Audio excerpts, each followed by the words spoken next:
Sebelum kita mulai, alangkah baiknya kita mengucap Bismillahirrahmanirrahim. Assalamualaikum warahmatullahi wabarakatuh. Perkenalkan, nama saya Ditya Farelki dengan NIM 3922450068 dengan mata kuliah yaitu Pendidikan Agama dengan dosen pengampu yaitu Dr. San Haji SAG MM. Saya berasal dari nama perguruan saya adalah Universitas Pancasakti Kampus B. Hari kali ini saya akan membuat tugas video beliau dengan soal yaitu bagaimana pendidikan agama Islam di perguruan tinggi dapat berperan dalam pengembangan karakter mahasiswa, terutama dalam menghadapi tantangan moral dan sosial di masyarakat. Baik, mari saja kita mulai. Yang pertama adalah pentingnya pendidikan agama Islam dalam membentuk karakter mahasiswa. Perkembangan etika dan estetika budaya suatu bangsa berhubungan erat dengan perubahan sosial budaya yang terjadi pada bangsa tersebut. Permasalahan tersebut dapat menjadi latar belakang pentingnya mempelajari bagaimana perubahan dapat diterima masyarakat. Dewasa ini sebagian besar mahasiswa memahami etika dan estetika budaya secara parsial atau tidak berdasarkan pemahaman yang utuh. Akibatnya mereka menafsirkan bahwa kebebasan dalam mengapresiasi dan mengekspresikan nilai estetika adalah pemutlakan tunggal tanpa adanya kaitan dengan nilai lainnya, seperti nilai etika budaya tertentu. Beberapa kasus yang terjadi yaitu aksi balik badan saat display UKM pada Ospek 2011 di salah satu universitas di Yogyakarta. Kisah tarian Jaipong atau kesenian tari dasar Jawa Barat yang dipandang haram untuk ditampilkan dan rok mini anggota DPR. Ketiganya memiliki beberapa persamaan jika dibahas dalam konteks urgensi pemahaman nilai etika dan estetika budaya. Hubungan etika dan estetika budaya. Ada beberapa pendapat yang mengatakan bahwa antara nilai etika budaya dengan nilai estetika budaya harus berjalan beriringan atau mempunyai kedudukan yang sama. Tetapi dalam konteks kegunaan suatu nilai terdapat urutan yang harus dipenuhi berdasarkan prioritas seperti nilai yang tergolong primer dan sekunder. Meskipun keduanya masih dalam satu golongan, hal ini dapat diandalkan dengan subclass priority atau prioritas subgolongan. Dari pemaparan tersebut dapat diambil latar belakang lain mengenai urgensi prioritas kegunaan nilai etika dan estetika budaya. Nomor 1, etika manusia dalam berbudaya. Kata etika berasal dari Yunani yaitu ethos.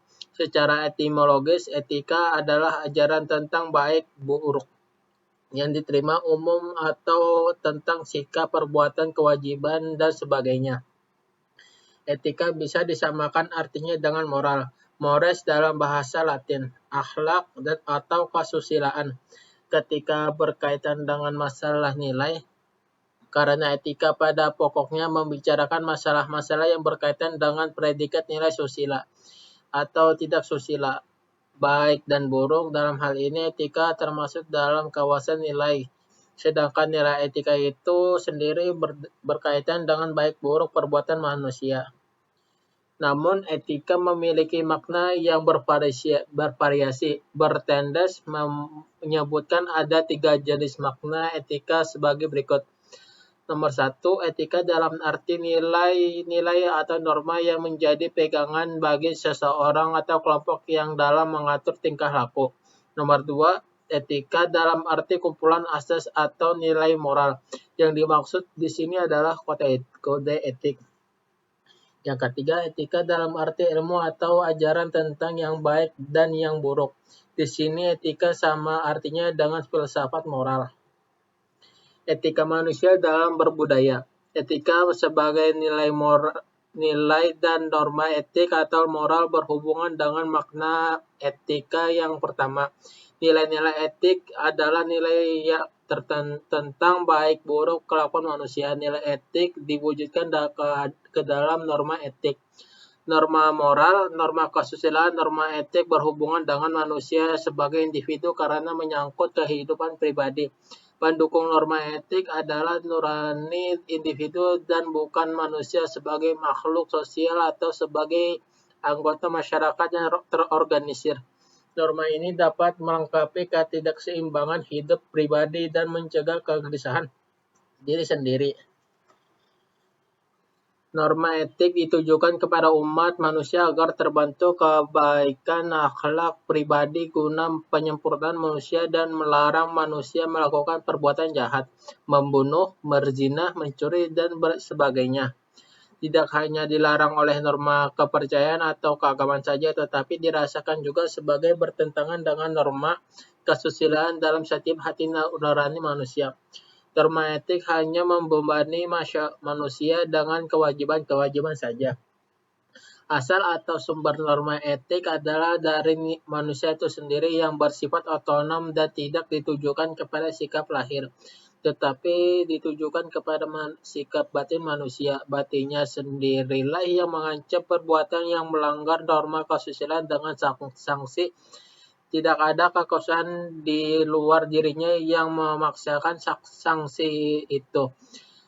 Kalau terjadi pelanggaran norma etik, misalnya pencurian atau penipuan, maka akan timbullah dalam hati nurani si pelanggar itu rasa penyesalan, rasa malu, takut, dan merasa bersalah. Nomor 2, estetika manusia dalam berbudaya. 1.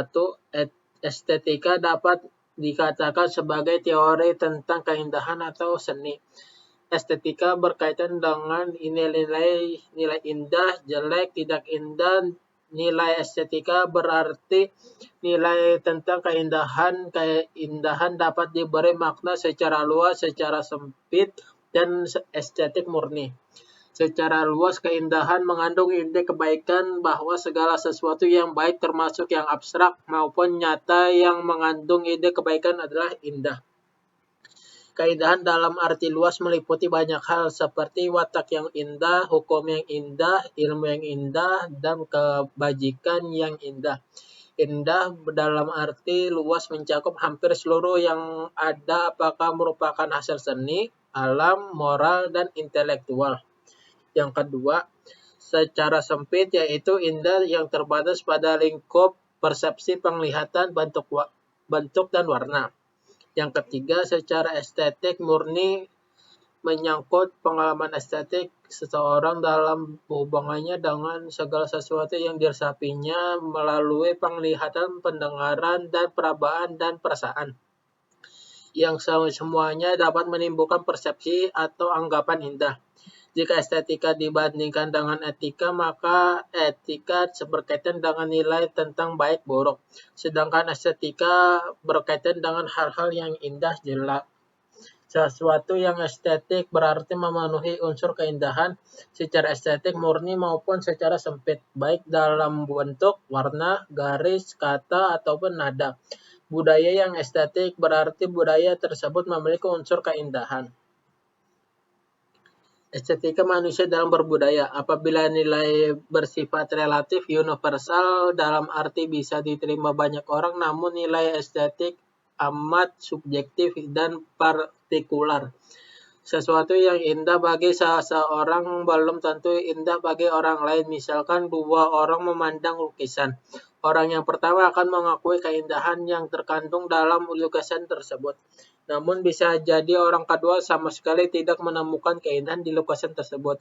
Oleh karena subjektif, nilai estetik tidak bisa dipaksakan pada orang lain. Kita tidak bisa memaksakan seseorang untuk mengakui keindahan sebuah lukisan, sebagaimana pandangan kita. Nilai-nilai estetik lebih bersifat perasaan, bukan pernyataan. Budaya sebagai hasil karya manusia sesungguhnya diupayakan untuk memenuhi unsur keindahan. Manusia sendiri memang suka akan keindahan. Disinilah manusia berusaha berestetika dalam berbudaya. Semua kebudayaan pastilah dipandang memiliki nilai-nilai estetik bagi masyarakat pendukung budaya tersebut.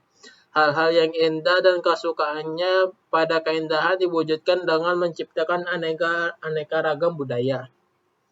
Yang ketiga, Perkembangan etika dan estetika budaya secara historis. Hal yang terpenting untuk membangun pemahaman suatu ilmu secara utuh bisa dilakukan dengan mencari asal-usul, alasan, dan segala hal yang terkait dengan perkembangan ilmu tersebut. Begitu juga dengan istilah-istilah yang muncul berkaitan dengan definisi suatu cabang keilmuan, tentu yang harus ada kesimpulan yang membawa alasan mengapa istilah itu dimunculkan. Dengan mengetahui perkembangan istilah tersebut, setiap orang mampu memahami yang dimaksudkan istilah tersebut secara menyeluruh, bukan hanya mengartikan secara sembarangan atau berpendapat menggunakan istilah tersebut semaunya sendiri. Meskipun istilah tersebut mengalami perubahan makna, harus diterangkan bagaimana proses perubahan istilah tersebut terjadi dikaitkan dengan berbagai aspek. Salah satu aspek penggunaannya dalam memahami urgensi pemahaman etika dan estetika budaya, kita harus memahami perkembangan dari dua istilah etika dan estetika. Etika kesusilaan lahir karena kesadaran akan adanya naluri solidaritas sejenis dan pada makhluk hidup untuk melestarikan kehidupannya. Kemudian pada manusia etika ini menjadi kesadaran sosial, memberi rasa tanggung jawab, bila terpenuhi akan menjelma menjadi rasa bahagia. Pada manusia yang bermasyarakat, etika ini berfungsi untuk mempertahankan kehidupan kelompok individu. Pada awalnya etika dikenal pada sekelompok manusia yang memiliki peradaban lebih tinggi. Terdapat proses indrawi yang diperoleh secara visual dan akustik atau instrumental. Keduanya, proses indera visual dan akustik, mengambil peran tambahan melakukan fungsi-fungsi yang jauh lebih tinggi, bukan hanya melakukan fungsi vital, tetapi telah melibatkan proses-proses yang terjadi dalam budi dan intelektualitas dan lebih bertujuan untuk memberi pengetahuan dan kebahagiaan jasmani dan rohani. Perkembangan estetika budaya secara historis. Ini adalah paham yang dianut oleh masyarakat Yunani pada umumnya tentang alam semesta. Mereka terkesan oleh keindahan alam dan pengalaman bahwa secara segala sesuatu alam semesta ternyata mengandung suatu tata aturan tertentu. Bangsa Yunani telah mengabdikan makhluk ciptaan Tuhan dalam bentuk patung, seperti patung kuda, patung tubuh manusia dalam kesenian sejak sebelum Masehi. Dan keindahan tubuh manusia sendiri ditemukan kembali pada masa Renaissance oleh para seniman dan diabadikan pula dalam karya-karyanya. Dasar ini bisa dijadikan dasar bahwa tujuan utama dari sebuah keindahan adalah kesadaran akan keteraturan dalam semesta ini. Pidato sendiri menghendaki manusia sepantasnya mengikuti ukuran harmonis sesuai dengan apa yang ada di alam semesta. Ciri-ciri keindahan dalam masa abad pertengahan itu ada 8 contoh. Ini yang pertama, sesuai dengan norma. 2. Dilaksanakan sesempurna mungkin. 3. Bersifat simbolis. 4. Ciri keindahan masa Renaissance. 5. Melepaskan seperwujudan norma-norma perwujudan yang ditentukan oleh raja, bangsawan yang berkuasa, dan oleh rasa. 6. Kesenian masih bertema realitas, tetapi seniman mengikuti selera sendiri dalam mengejar keindahan. 7. Akhir masa Renaissance, timbul kesenian profan, tidak ada hubungan dengan keagamaan dan sekuler. Pemisahan berhubungan dengan keagamaan. 8. Bersifat neoritolerisme, menggambarkan sesuai dengan keyakinan dunia.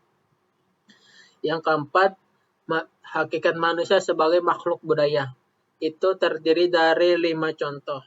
1. Makhluk Tuhan. 2. Alam memiliki sifat wujud. 3. Tumbuhan memiliki sifat wujud dan hidup. 4. Hewan memiliki sifat wujud, hidup, dan dibekali nafsu. 5. Manusia memiliki sifat wujud, hidup, dibekali nafsu, serta akal dan budi. Akal adalah kemampuan berpikir manusia. Kemampuan berpikir digunakan untuk memecahkan masalah hidup yang dihadapi. Sedangkan budi adalah bagian dari kata hati yang berupa paduan akal dan perasaan dan dapat membedakan baik atau buruk sesuatu. Manusia tidak sekedar homo tetapi human. Manusia dan manusiawi. Kemanusiaan adalah hakikat dan sifat-sifat khas manusia sebagai makhluk yang tinggi harkat dan martabatnya. Maka manusia perlu mempertahankannya dalam upaya mempertahankan dan mengingatkan harkat martabat manusia, maka prinsip kemanusiaan diwujudkan. Prinsip kemanusiaan adalah adanya penghargaan dan penghormatan terhadap harkat martabat manusia yang luhur. Maka tidak perlu adanya perbedaan perlakuan terhadap manusia karena ada perbedaan suku, ras, keyakinan, status sosial, ekonomi, asal-usul, dan lain-lain. Dengan akal budi, manusia mampu menciptakan kebudayaan. Kebudayaan pada dasarnya adalah hasil akal budi manusia dalam interaksinya dengan alam maupun manusia lain. Jadi manusia adalah makhluk yang berbudaya, pencipta kebudayaan. Penutup dan kesimpulan. Dari pembahasan yang kita di atas, kita dapat menarik kesimpulan bahwa kita sebagai manusia dalam berbudaya juga harus mempunyai nilai etika dan estetika. Karena berbudaya itu tidak hanya menilai dari segi keindahan, tapi juga memiliki etika dan estetika. Ini saya mengambil dari quotes dari salah satu, yaitu nikmat indah adalah peristiwa alam biasa dan memberi peranan lebih banyak kepada intelek manusia untuk menikmati keindahan. Ini quotes dari Aristoteles. Terima kasih. Mungkin itu saja dari saya. Sebelum saya akhiri, alangkah baiknya kita mengucapkan hamdalah alhamdulillahirabbil alamin. Saya akhiri wabillahi taufiq wal hidayah. Wassalamualaikum warahmatullahi wabarakatuh.